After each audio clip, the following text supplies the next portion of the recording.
Bienvenue dans ce nouveau Face aux électeurs. Les quotidiens du groupe EDRA sont engagés dans la campagne présidentielle en traitant les questions de fond et en faisant vivre le débat à travers un dispositif exceptionnel basé sur un panel de grands témoins issus de toute la partie est de la France. Aujourd'hui, parmi nous, 6 d'entre eux, José, Ingrid, Maxime, Hicham, Delphine et Jean-Luc sont avec nous pour interviewer Jean-Luc Mélenchon, le candidat de l'Union populaire. Pendant 1h30, vous allez pouvoir poser toutes les questions qui vous tiennent à cœur sur les sujets du quotidien. Jean-Luc Mélenchon, on va passer à la question suivante, qui est liée à l'agriculture. Il faut qu'on soit un tout petit peu plus bref parce qu'on a beaucoup de questions. C'est Jean-Luc qui va vous poser cette question. Est-ce que vous pouvez vous présenter, Jean-Luc ? Oui, bonjour, monsieur Mélenchon. Jean-Luc Fabry, j'habite un tout petit village à 20 km au sud de Nancy, en Meurthe-et-Moselle. Donc, je vois, à Meurthe-et-Moselle, je connais aussi. Le monde agricole étant très près de mon habitation, je me suis donc beaucoup intéressé à votre programme agricole. Et je me suis rendu compte qu'il était très très proche de celui de Yannick Jadot, sur l'essentiel des points. Ce qui tendrait à prouver qu'on n'est pas toujours obligé de faire cavalier seul. Oui, c'est vrai. C'est vrai. J'en viens à ma question. Pourquoi avez-vous boudé le salon de l'agriculture cette année ? Vous l'aviez déjà boudé il y a 5 ans. Est-ce que vous n'aimez pas les paysans ?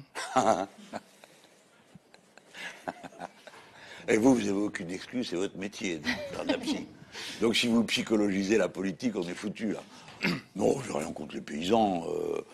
J'ai aussi des bons copains paysans, je sais de quoi il s'agit. J'ai tourné dans des fermes, des petites, des moyennes, des grandes, des familiales, des bons.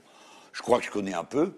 En plus du temps où j'étais jeune journaliste dans un des journaux du groupe EBRA, actuel, c'était moi qui faisais la page Le Jura rural.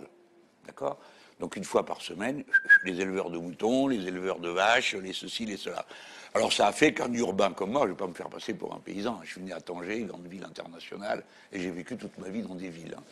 Donc, mais je suis intéressé à ça parce que c'est eux qui nous nourrissent, normalement.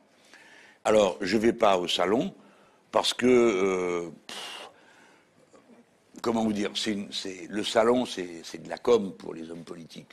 Tu vas là-bas, alors bon, on passe d'un stand à l'autre, il y en a, ils découvrent qu'une vache, il y a 2 cordes, ils se demandent si les oreilles sont en dessous, au-dessus de la corde, bon bref, c'est du folklore. Et puis, au milieu de tout ça, il y a quand même un certain nombre de gens qui m'aiment pas trop, pour des raisons que j'ai du mal à comprendre, ou plutôt que je comprends. Parce que je suis pour qu'on arrête d'utiliser les glyphosates. Bon, alors, il y a un lobby du glyphosate, hein, donc attention. Après, si vous avez le malheur de dire, comme c'est mon cas, que je vais arrêter toutes les fermes, vous savez, d'exploitation concentrée des animaux, alors là, vous en collez encore d'autres à dos. Et puis, vous avez ceux qui viennent, qui savent très bien ce qu'ils sont en train de faire. Monsieur Mélenchon, vous avez dit qu'il fallait réduire la consommation de viande. Oui, j'ai dit qu'il fallait réduire la consommation de viande. Mais la viande que je propose de réduire, c'est pas...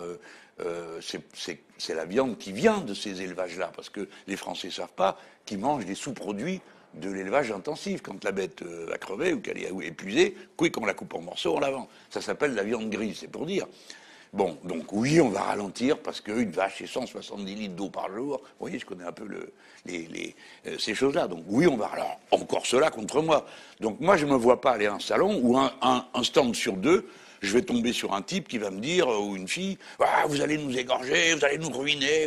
Il y a un paysan qui se pend tous les 2 jours. C'est vous dire le genre de vie qu'il mène, ces pauvres gens. Donc là aussi, il faut tout réorganiser. D'abord parce que nous manquons de paysans. Premier problème. La moitié de ceux qui sont là s'en vont à la retraite dans les 12 ans qui viennent. Alors, pareil, là, tout le monde s'en fout. Personne s'en occupe. Et les syndicats agricoles, ils font du blabla et il ne se passe rien. Il nous faut, pour faire de l'agriculture bio, c'est-à-dire pour redevenir souverain, au moins sur un plan, j'espère que tout le monde a compris ça, on ne peut plus continuer à importer tout ce qu'on mange. C'est absurde, on sait le faire. Donc, il faut relocaliser. Il nous manque 200 à 300 000 paysans. Je ne peux pas, tout président de la République, de la 5e République, aller dans la rue et dire 1, 2, 3, 4, 5, toi t'es paysan. 1, 2, 3, ah ben il n'y en a pas d'autres, mais c'est toi qui es paysan. Voilà, ça ne peut pas le faire. Parce que c'est un métier, et que ça s'apprend, que ça prend du temps, que le type d'agriculture qu'il s'agit de faire maintenant, sans produits, sans pesticides, ben c'est un peu compliqué à faire. Il y a des solutions, sans pesticides, d'accord ? On sait le faire. Je suis entouré d'une bande d'ingénieurs agronomes, donc ils m'ont bien pris la tête là-dessus, et notamment la présidente du Parlement de l'Union populaire, qui est Aurélie Trouvé, c'est sa formation. Je vous dis ça parce que hier, on a eu une discussion assez houleuse avec des jeunes gens qui prétendaient que si on pouvait mettre du glyphosate. Dans ce pays, la moindre discussion sur quoi que ce soit tourne en quelques instants à l'empoignade. Bon, bref. Donc, voilà mon problème. Alors, je préfère aller, si vous voulez, je ne suis pas non plus sorti de l'œuf. Hein. Donc, ils sont tous là-bas au salon. Hein. Eh bien, moi, je suis ailleurs. Alors, je vais dans une ferme. Et puis, les journalistes, ça les fait marrer. Ils viennent me voir dans la ferme où je me trouve. Et puis, moi, je raconte mon truc sur l'agriculture bio. Voilà, c'est sans méchanceté. Puis, ça calme un peu l'ambiance autour de moi, quoi. Là, j'étais à La Réunion la dernière fois. Et on a regardé faire des pratiques agricoles. Vous connaissez le fruit du dragon? Vous avez déjà mangé? Vous connaissez? Non. Terrifiant. Alors ils plantent ça vaut 8 € le kilo. Au départ, hein, c'est vous dire, ils gagnent leur vie avec ça. Mais c'est une plante qui arrive d'Amérique latine, et le gars qui plante ça, il faut qu'il vienne la nuit pour les polliniser. Parce qu'ils ont ramené la plante, mais pas la chauve-souris qui les pollinise. Donc ils font ça à la main. C'est un boulot incroyable. Bon, on ne va pas demander aux 300 000 paysans de passer leur nuit à polliniser des trucs, mais c'est pour dire, non, mais il faut s'attendre à payer mieux. Je termine là-dessus. Pendant 30 ans, mesdames, messieurs les salariés, moi dedans, hein, ça a été très simple. On a augmenté le pouvoir d'achat des gens, le payer mieux qu'avant, ouvriers agricoles, parce qu'on a fait le grand déménagement de la France, et puis surtout, on a baissé le prix de l'alimentation. Et c'est passé de 20% du budget à 9, 11 points de gagné sur le dos du paysan. Parce que c'est lui qui s'est tapé le boulot. C'est lui qui a dû produire plus à moins cher. Donc ça a donné le modèle qu'on a sous les yeux. Voilà ce que je peux vous dire. Donc j'ai rien contre les paysans. Au contraire, il va falloir que j'en trouve, donc il va falloir que je séduise des gens pour qu'ils aillent faire paysan pour nous tous.